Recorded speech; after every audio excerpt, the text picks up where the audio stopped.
Poco M6 5G and Infinix hot 30 5G, तो ये दोनों ही फोन 5G डिवाइस और स्टार्टिंग है 5G डिवाइस की। तो ये फोन्स आपके लिए कैसे रहने वाला है। पोको अभी अभी आया है मार्केट में तो धमाल मचा रहा है M6। बाकी इन्फिनिक्स हॉट 30 की बात करूं तो काफी टाइम हो गया है और काफी अच्छे से जितने भी यूज किया है, काफी अच्छे रिव्यूज हैं इस फोन के भी। तो अब ये जानना जरूरी है कि M6 लेटेस्ट है तो आगे निकल गया या अभी भी आपका इन्फिनिक्स बेटर है। तो उसके लिए आपको वीडियो को लास्ट तक वॉच करना पड़ेगा और आपके डाउट सच में जरूर क्लियर होने वाले हैं। तो सबसे पहले ही दोनों फोन्स की डिजाइन की बात करने वाले हैं। तो डिजाइन तो आपको दोनों फोन्स का काफी अच्छा लगने वाला है। पोको की बात करूं तो ग्लॉसी सा डिजाइन दिया है इन्होंने और काफी अट्रैक्टिव लगता है। काफी अलग अलग शेड्स मिल जाएगी आपको उसको लाइट कंडीशन में जब देखोगे। ऊपर की तरफ देखोगे ना तो ये ब्लैक कलर का पोको की ब्रांडिंग है। बाकी ये ऊपर की तरफ आपको फिंगरप्रिंट थोड़े बहुत दिखने के लिए मिल जाता है, नीचे की तरफ कोई इशू नहीं फिंगरप्रिंट वाला। वही इन्फिनिक्स की बात करूं तो एक प्योर मैट फिनिश के साथ आता है, तो इसमें तो फिंगरप्रिंट वाला इशू है ही नहीं। चाहे आप ऊपर की तरफ करो नीचे करो तो हर जगह से कोई फिंगरप्रिंट वाला इशू नहीं है, बिल्कुल मैट फिनिश है। दिखने में ये भी काफी अच्छा लगता है। तो दिखने में तो आपको चूज करना है यार, आपको किसका डिजाइन ज्यादा अच्छा लग रहा है। पर्सनली मुझे चूज करना पड़े तो कहीं ना कहीं यार पोको दिखने में अच्छा तो लग रहा है यार। मतलब जो ग्लॉसी सा डिजाइन है दोनों में प्लास्टिक बैक है, दोनों में ही प्लास्टिक फ्रेम है, पर ये ग्लॉसी सा डिजाइन दिखता है खाली है प्लास्टिक ही। बाकी दोनों ही फोन्स की मैं थिकनेस की बात करूं तो पोको की आती है आपकी 8.09 mm की, जबकि इन्फिनिक्स की आती है आपकी 9.19 mm की। और वेट की बात करूं तो पोको का आता है आपका 192 ग्राम, जबकि इन्फिनिक्स का 215 ग्राम आता है। तो इन्फिनिक्स काफी आपको हैवी सा फील भी होगा और काफी मोटा भी है यार, इतना पतला सा स्लिम सेट नहीं है मतलब। बाकी रीजन ये भी है यार कि बैटरी का फर्क है दोनों में, और वो आगे बताएंगे आपको कितना फर्क है। पर बैटरी का फर्क है तो इसलिए यार इसका थोड़ा सा ना आपको हैवी फील होगा। और हैंड फील की बात करूं वो काफी अच्छा लगता है आपका पोको का, अगर मैं कंपेयर करूं इन्फिनिक्स से, क्योंकि काफी लाइट वेटेड भी और स्लीक भी है। तो मेरे हिसाब से अगर हैंड फील चूज करना पड़े पोको, और मेरे डिजाइन भी मुझे पोको का ज्यादा बेटर लगा। तो दोनों ही फोन्स की सिम कार्ड ट्रे की बात करूं, सबसे पहले पोको M6 की बात करते हैं। तो इसमें आपको एक triple card SIM card tray मिल रही है जो कि काफी अच्छी बात है। इन्फिनिक्स की बात करूं उसमें भी same triple card SIM card tray मिलती है, तो दोनों में एक्सटर्नल स्टोरेज आप यूज कर सकते हो। साथ में दोनों में साइड माउंटेड फिंगरप्रिंट सेंसर आता है जो कि काफी प्रॉपर्ली वर्क करता है और काफी फास्ट भी था जितना हमने यूज किया। तो दोनों ही फोन्स की डिस्प्ले की भी बात कर लेते हैं। अगर पोको M6 की बात करूं तो 6.74 इंचेस की एक IPS LCD HD plus display देखने को मिलती है। अगर इन्फिनिक्स की बात करूं तो 6.78 इंचेस की एक IPS LCD FHD plus display मिलती है। तो इसमें फुल HD प्लस डिस्प्ले, इसमें HD प्लस डिस्प्ले, तो उसका डिफरेंस आ जाता है जो पहला आता है। उसके बाद 90 हर्ट्ज का एक हाई रिफ्रेश रेट मिलता है आपको पोको M6 में, जबकि इन्फिनिक्स हॉट 30 में आपको 120 हर्ट्ज का एक अल्ट्रा हाई रिफ्रेश रेट देखने को मिल जाता है। अगर पोको की पीक ब्राइटनेस की बात करूं तो 600 निट्स की पीक ब्राइटनेस है, जबकि आपका इन्फिनिक्स की 580 निट्स की पीक ब्राइटनेस आती है। अगर प्रोटेक्शन की बात करते हैं डिस्प्ले के तो आपका पोको में कॉर्निंग गोरिल्ला ग्लास 3 का प्रोटेक्शन आता है, जबकि इन्फिनिक्स में आपका पैंडा ग्लास का प्रोटेक्शन देखने के लिए मिल जाता है। साथ में अब दोनों ही फोन में जो सबसे पहले डिफरेंस आपको जो दिख जाएगा सबसे पहले वो है कि आपकी इसकी वाटर ड्रॉप नॉच मिलती है, इसमें आपको सेंटर पंच होल मिलता है इन्फिनिक्स में। तो इन्फिनिक्स में ये एक एडवांटेज है यार, सेंटर पंच होल तो आजकल चल ही रहा है, ये थोड़ा आपका पुराना ट्रेंड हो गया है वाटर ड्रॉप नॉच, तो इसमें एक प्लस पॉइंट आपको ये मिलता है इन्फिनिक्स में। उसके बाद जो पहली चीज आपको देखने को मिलेगी कि डिस्प्ले में जो कलर्स हैं वो ज्यादा बेटर मिलते हैं आपको कहीं ना कहीं। इन्फिनिक्स में एक FHD plus display, full HD plus display और ज्यादा ब्राइटर भी फील होती है, तो ये एक प्लस पॉइंट लगा मुझे इन्फिनिक्स का। और साथ में अगर दोनों का मैं रिफ्रेश रेट कंपेयर करूं ना तो काफी ज्यादा स्मूथ एक्सपीरियंस रहने वाला है आपका इन्फिनिक्स हॉट 30 का कंपेयर करूं M6 से तो 90 हर्ट्ज और 120 हर्ट्ज का जो डिफरेंस है वो आपको इजीली फील होने वाला है। साथ में अगर मैक्सिमम एप्स में इसका ना हाई रिफ्रेश रेट सपोर्ट करता है, मतलब अगर YouTube चलाओगे, Facebook, इंस्टा वगैरह चलाओगे ना तो इसमें रिफ्रेश रेट काफी प्रॉपर्ली वर्क करता है कंपेयर टू M6, तो एक बेनिफिट मिल जाता है आपको इन्फिनिक्स हॉट 30 के साथ। तो आउटडोर की बात भी करूं ना तो आपको इन्फिनिक्स हॉट 30 काफी ज्यादा ब्राइटर फील होगा अगर M6 से कंपेयर करूं तो। दोनों अच्छे से विजिबल है, वैसे आउटडोर में ऐसी कोई दिक्कत मुझे कुछ खास फील तो नहीं हुई, पर एक चूज करना ही है तो यार इन्फिनिक्स हॉट 30 ज्यादा ब्राइटर है। साथ में अब बात करता हूं मैं दोनों के वाइड वैन L1 सपोर्ट की। तो वाइड वैन L1 का सपोर्ट आपको दोनों ही डिवाइस में देखने के लिए मिल जाएगा, तो नो डाउट ये काफी अच्छी बात है। अब आ जाते हैं दोनों के मल्टीमीडिया एक्सपीरियंस पे कि अगर आप वीडियोस देखोगे, मूवीज देखोगे तो कैसा एक्सपीरियंस रहने वाला है। तो दोनों में हमने देखा काफी व्यू एंगल की बात करूं या कलर्स की बात करूं तो यार इन्फिनिक्स हॉट 30 काफी ज्यादा आगे निकल जाता है। जो कलर्स हैं वो ज्यादा बेटर हैं, डिस्प्ले एक्सपीरियंस ज्यादा अच्छा लगता है। अगर आप दोनों की नीचे की चिन की बात करूं तो चिन भी आपको ज्यादा मोटी देखने के लिए मिलती है M6 में कंपेयर टू आपका हॉट 30। बाकी हॉट 30 में एक सेंटर सेंटर पंचोल है वो भी ज्यादा अट्रैक्टिव लगता है। और बेजल्स की बात करूं साइड के, वो डिसेंट से देखने के लिए मिलते हैं आपको हॉट 30 में, जबकि इन्फिनिक्स में जो साइड के बेजल है वो भी थोड़े मुझे बड़े लग रहे हैं। और नीचे की चिन की बात करूं तो वो थोड़ी मोटी लग रही है। तो मेरे हिसाब से स्क्रीन टू बॉडी रेशियो भी आपका ज्यादा बेटर रहने वाला है इन्फिनिक्स हॉट 30 का। ऐसा नहीं है कि मैं हॉट 30 की तारीफ कर रहा हूं यार, वो तो अलग ही फील हो रहा होगा आपको भी कि डिस्प्ले में डिफरेंस बहुत ज्यादा है। बाकी व्यूइंग एंगल भी काफी अच्छे लगे मुझे हॉट 30 के, तो कलर्स भी और व्यूइंग एंगल भी और डिस्प्ले एक्सपीरियंस ज्यादा बेटर है कहीं ना कहीं हॉट 30 का। साथ में अगर आप YouTube में वीडियोस वॉच करोगे तो दोनों में ही 1440p 60 fps तक देख सकते हो, तो उसमें कोई डिफरेंस नहीं है। पर अगर एक डिस्प्ले चूज करनी हो तो यार नो डाउट आपको ज्यादा बेटर डिस्प्ले देने वाला है इन्फिनिक्स हॉट 30। तो अब बात कर लेते हैं आप सबके फेवरेट पार्ट की, जो है इस फोन की परफॉर्मेंस। तो सबसे पहले वेरिएंट्स की बात करूंगा तो पोको में जो मिलते हैं आपको 4128 मिलता है, 6128 मिलता है एंड 8256GB मिलता है। अगर मैं इन्फिनिक्स की बात करूं तो इन्फिनिक्स में दो वेरिएंट आते हैं, 4128 उसके बाद सीधा छलांग मार के 8128, बीच का कोई झंझट ही नहीं है। बाकी दोनों में LPDDR4X रैम है, दोनों में UFS 2.2 है, उसमें कोई डिफरेंस नहीं है। तो अब दोनों के प्रोसेसर की बात कर लेते हैं। तो पोको में मिलता है आपको MediaTek Dimensity 6100 प्लस जो कि एक 5G चिपसेट है, और इन्फिनिक्स की बात करूं तो इसमें मिलता है आपको MediaTek Dimensity 6020 जो कि अगेन एक 5G चिपसेट है। ये आपका 6nm फैब्रिकेशन पे है पोको, जबकि इन्फिनिक्स 7nm फैब्रिकेशन पे है। तो पोको में ये एडवांटेज है कि ज्यादा पावर एफिशिएंट होने वाला है क्योंकि 6nm पे भी है। साथ में दोनों में 5G बैंड्स की बात करूं तो पोको में आपको 7 5G बैंड्स मिलते हैं, जबकि इन्फिनिक्स में 14 5G बैंड्स आते हैं। बाकी जो 7 5G बैंड्स है इसमें भी कोई दिक्कत नहीं है, मतलब कि जितने भी बैंड्स होने चाहिए सभी है।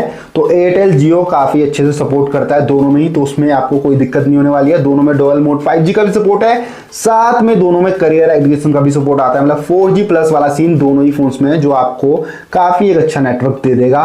साथ में अब मैं परफॉर्मेंस पे दोबारा आ जाता हूं। तो अंतुतु स्कोर निकाला सबसे पहले हमने दोनों ही प्रोसेसर का, तो अंतुतु स्कोर जो निकला आपका पोको का 3,74,000 के आसपास निकला, जबकि इन्फिनिक्स का 3,79,000 के आसपास निकला। अब दोनों फोन्स को आप डे टू डे में यूज करोगे ना तो आपको जो फील होगा कि कहीं ना कहीं आपको थोड़ा सा जल्दी ओपन हो जाता है आपका पोको। तो जो भी एप्लीकेशन आप खोलोगे उसमें दोनों ही काफी सिमिलर टाइम पे ओपन हो रहे थे कभी कभी, और कभी कभी मुझे फील हुआ कि पोको जल्दी ओपन हो जाता है और किसी किसी ऐप में आपका इन्फिनिक्स। तो परफॉर्मेंस में यार ज्यादा कुछ खास डिफरेंस नहीं है, 19-20 का ही फर्क है।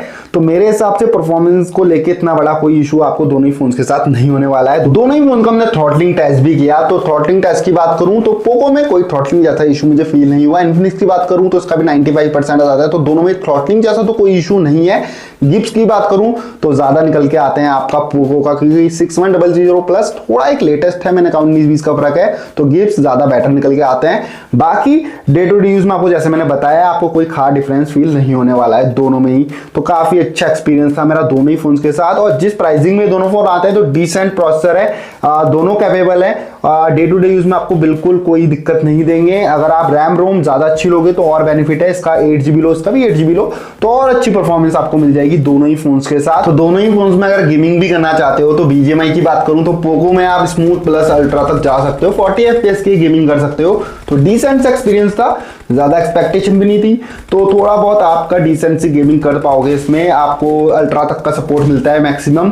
साथ में अगर और बात करूं तो आपको इसमें ना जायरो नहीं मिलता, तो BGMI प्लेयर्स को तो जानना जरूरी है कि इसमें जायरोस्कोप सेंसर नहीं है। बाकी गेम प्ले बोलूंगा तो डिसेंट सा था, काफी देर खेला, अगर ज्यादा देर खेलोगे थोड़ा बहुत हीटिंग इशू देखने के लिए मिल जाएगा। इन्फिनिक्स हॉट 30 की बात करूं तो सेम स्मूथ प्लस अल्ट्रा तक ये भी जाता है, 40 FPS की गेमिंग इसमें भी कर सकते हो। इसमें बात करूं तो जायरो इसका थोड़ा डिले है, मतलब कि है एटलीस्ट पर डिले है, बाकी गेमिंग इसमें भी आप कर सकते हो डिसेंट सी। तो गेमिंग एक्सपीरियंस दोनों ही फोन्स का मेरा एक जैसा ही था, कुछ ऐसा मुझे खास डिफरेंस फील नहीं हुआ। तो गेमिंग करनी है आपको तो दोनों में कर सकते हो डिसेंट सी गेमिंग, आप 40 FPS तक जा सकते हो मैक्सिमम अगर BGMI खेलना है तो।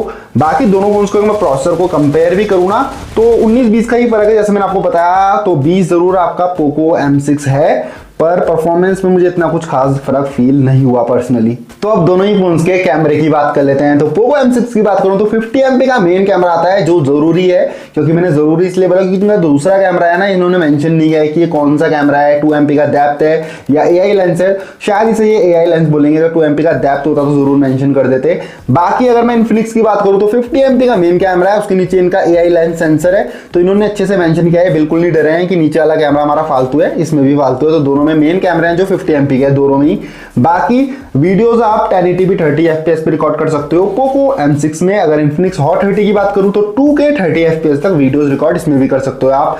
बाकी अब दोनों फोन्स के फ्रंट कैमरे की बात करूं तो आपको पोको M6 में मिलता है 5 MP का एक सेल्फी कैमरा, जबकि इन्फिनिक्स में आपको 8 MP का सेल्फी कैमरा देखने के लिए मिलता है। बाकी 1080p 30 FPS पे रिकॉर्डिंग कर सकते हो आप पोको M6 में, जबकि इन्फिनिक्स में आप 2K 30 FPS तक रिकॉर्डिंग कर सकते हो फ्रंट में भी। बाकी उससे पहले एक बात और बता देता हूं कि दोनों ही फोन्स में आपको कैमरा 2 API का सपोर्ट देखने के लिए मिल जाता है। अब इन दोनों फोन से कुछ कैमरा सैंपल्स और वीडियोस की बात कर लेते हैं। तो दोनों ही फोटोज में कलर कॉन्ट्रास्ट काफी ज्यादा सिमिलर दिखते हैं। जो मेजर डिफरेंस मुझे लगा वो लगा डिटेल्स का। डिटेल्स कहीं ना कहीं ज्यादा बेटर आपकी इन्फिनिक्स में आ जाती है पोको के कंपैरिजन में, और थोड़ा सा इन्फिनिक्स थोड़ा सा ब्यूटीफाइड कर देता है फेस को। बल्कि ये हमने नॉर्मल मोड में फोटो क्लिक किया है, ब्यूटी मोड में भी की है, तभी भी थोड़ी सा ब्यूटीफाइड फेस हो जाता है इन्फिनिक्स में, जो कि दिखने में इतना खास बुरा नहीं लगता। काफी आई प्लीजिंग फोटोज निकल के आ जाती है इन्फिनिक्स में, जो कि आपको दिखने में काफी ज्यादा पसंद आने वाली है। कभी कभी डायरेक्ट सनलाइट में थोड़ा ओवर दिखता है ना, तो काफी अच्छी फोटोज क्लिक कर देता है, जबकि पोको थोड़ा स्ट्रगल करता है डायरेक्ट सनलाइट में। बाकी ज्यादा प्रॉपर्ली एयर डिटेक्शन मुझे कहीं ना कहीं इन्फिनिक्स में देखने को मिला। फ्रंट की बात करता हूँ तो 5 MP का सेल्फी कैमरा मिलता है पोको में, इन्फिनिक्स में 8 MP का आता है,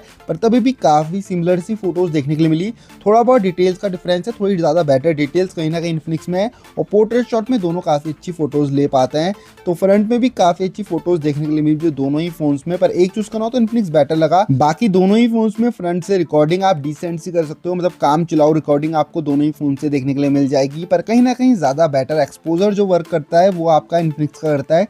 तो ये एक छोटी सी एडवांटेज मिल जाती है आपको इन्फिनिक्स के साथ। डिटेल्स भी अच्छी मिलती हैं। साथ में बैक की बात करूँ ना तो उसमें भी आपको जो डिफरेंस मिलता है कि स्टेबल के लिए दोनों में कोई ऐसा मोड नहीं दिया है, पर इन्फिनिक्स 2K 30 FPS तक रिकॉर्डिंग कर सकता है ना, उसकी एक एडवांटेज मिल जाती है। थोड़ा बेटर एक्सपीरियंस रहता है। मैं M6 से कंपेयर करूँ तो साथ में एक्सपोजर को भी काफी अच्छे से मैनेज कर पाता है इन्फिनिक्स, तो ये एक एडवांटेज मिल जाती है। तो अब दोनों ही फोन्स की ऑडियो सुन लेते हैं। सबसे पहले पोको M6 की ऑडियो सुनते हैं।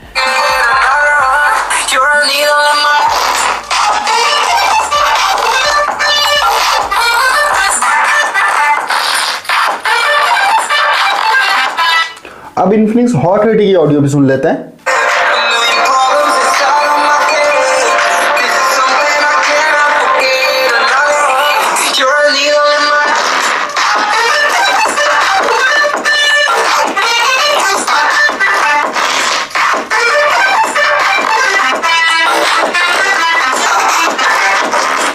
तो यार दोनों फोन्स की ऑडियो सुनने के बाद जो मुझे लगता है ना, सबसे पहले M6 की बात करूं तो एक सिंगल स्पीकर है, एक मोनो स्पीकर मिलता है इसमें आपको।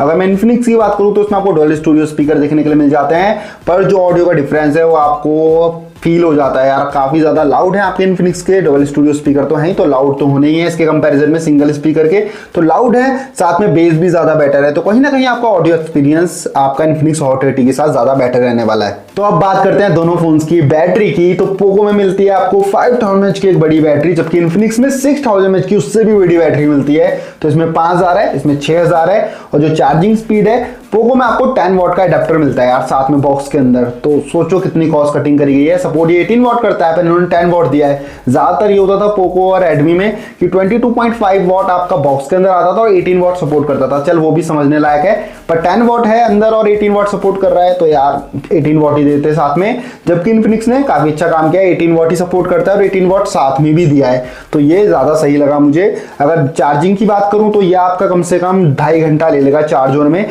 जबकि इन्फिनिक्स भी आपका 2.5 घंटे से 3 घंटे के बीच तक थोड़ा टाइम ले लेता है। तो मेरे हिसाब से चार्जिंग स्पीड और चार्जिंग के लिए कहीं ना कहीं इन्फिनिक्स बेटर होने वाला है, क्योंकि आपका नॉर्मल यूजर तो कहीं ना कहीं आपका 1.5-2 दिन आराम से निकाल देगा। ज्यादा यूज भी है, मतलब यूज ही करोगे ठीक ठाक भी तो 1 दिन तो कहीं नहीं गया। तो ज्यादा बेटर डील मिले चार्जिंग स्पीड और चार्जिंग के लिए इन्फिनिक्स होने वाला है। तो अब दोनों फोन्स की ओएस की बात कर लेते हैं। तो सॉफ्टवेयर एक्सपीरियंस किसका ज्यादा अच्छा रहने वाला है? तो पोको में मिलता है आपको MIUI 14 जो कि एंड्रॉइड 13 पे बेस्ड है। इन्फिनिक्स में मिलता है XOS 13 जो कि अगेन एंड्रॉइड 13 पे बेस्ड है। बाकी दोनों में ब्लॉटवेयर की कोई कमी नहीं है, भर भर के हम बहुत ही ज्यादा है। पोको में तो इतने ज्यादा है, कोई इन्होंने ऐप्स भी भर दिए हैं। कुछ प्री इंस्टॉल ऐप पहले आते हैं इनके स्नैपचैट जैसे, पर इन्होंने जो ऐप भरे हैं मतलब गेम के जो ऐप भरे हैं इन्होंने, तो तो वो अति है, मतलब कि बहुत ठीक ठाक से एप्लीकेशन इसमें प्री इंस्टॉल आती हैं। और ओपन होते ही साथ ये वाईफाई का कनेक्शन लेता है पहले, फिर डाटा या वाईफाई का कनेक्शन आप जैसे ही दोगे से ओपन होगा वैसे ही ऐप भर देगा धगापेल। तो मेरे हिसाब से यार प्री इंस्टॉल ऐप कम होनी चाहिए, पोको उसमें काम करना पड़ेगा। इन्फिनिक्स में भी है पर यही है ज्यादातर, स्नैपचैट है, स्पॉटिफाई है, मतलब ऐसे अनसंट तो नहीं है जितने इसमें है यार M6 में। बाकी दोनों में आप इंस्टॉल कर सकते हो ऐप को, पर एक अच्छी चीज मिलती है कि दोनों में आप डायरेक्टली ऐप शेयर कर सकते हो, तो वो डायरेक्टली ऐप शेयर करने का ऑप्शन आपको दोनों में मिल जाता है। उसके बाद दोनों में एक चीज और अच्छी मिलती है कि आप डायरेक्टली कॉल रिकॉर्डिंग कर सकते हो, तो ऑटो कॉल रिकॉर्डिंग का ऑप्शन दोनों में है। तो गूगल डायलर दोनों में नहीं आता और दोनों में चुपके से आप कॉल रिकॉर्डिंग कर सकते हो किसी भी बंदे की या बंदी की किसी की। बाकी मेरे हिसाब से और भी चीजें जो आपको अच्छी मिलती है वो आपको इन्फिनिक्स में अच्छी मिलती है।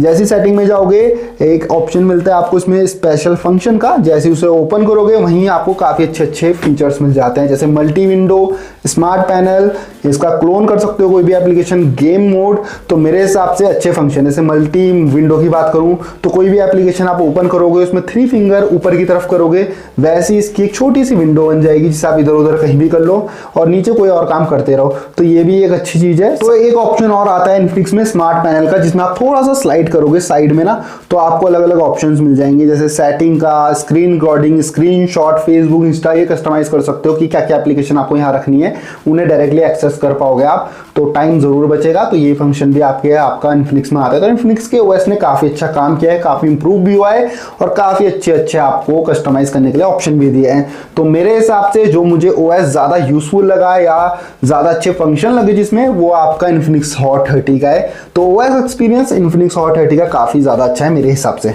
तो फाइनली आपको इन दोनों फोन में से कौन सा फोन परचेज करना चाहिए, तो सबसे ज्यादा जरूरी है प्राइसिंग। तो 4128 अगर आपको लेना है कोई भी फोन का तो मेरे हिसाब से M6 का ले लो, क्योंकि प्राइसिंग जो निकलती है 10499 है, आपको 1000 रुपए का डिस्काउंट मिल जाएगा कार्ड लगा के, तो 9.5 में तो बहुत सही डील है यार।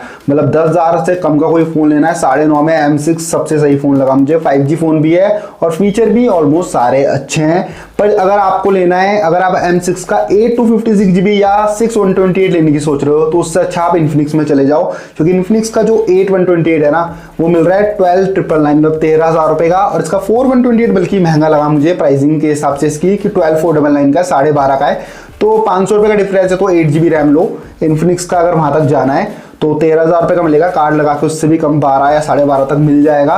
पर उस प्राइसिंग में ये फोन बहुत सही है यार, मतलब कि इसका 8/256GB लेने से अच्छा इसका 8/128 ले लो बिना सोचे समझे। डिस्प्ले कितनी अच्छी मिल रही है और बैटरी ज़्यादा है, साथ में कैमरा क्वालिटी ज़्यादा अच्छी है, और साथ में जो 120 हर्ट्ज मिल रहा है वो भी बेटर है यार। मतलब कि क्या बोलूँ, सब कुछ अच्छा है इस फोन में। तो जिस प्राइसिंग में ये फोन आता है ना, मतलब कि सच में वैल्यू फॉर मनी है। तो मेरे हिसाब से अगर आपको 4/128 10 से कम में लेना है तो यार बिना सोचे समझे इसमें चल जाओ, मतलब कि इसमें कोई बुराई नहीं है। 9.5 में तो यार सोने का है ये फोन।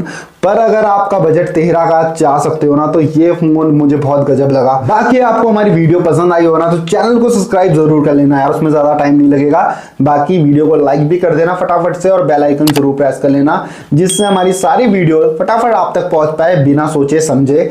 बाकी आपके लिए ऐसी वीडियोस लाते रहेंगे।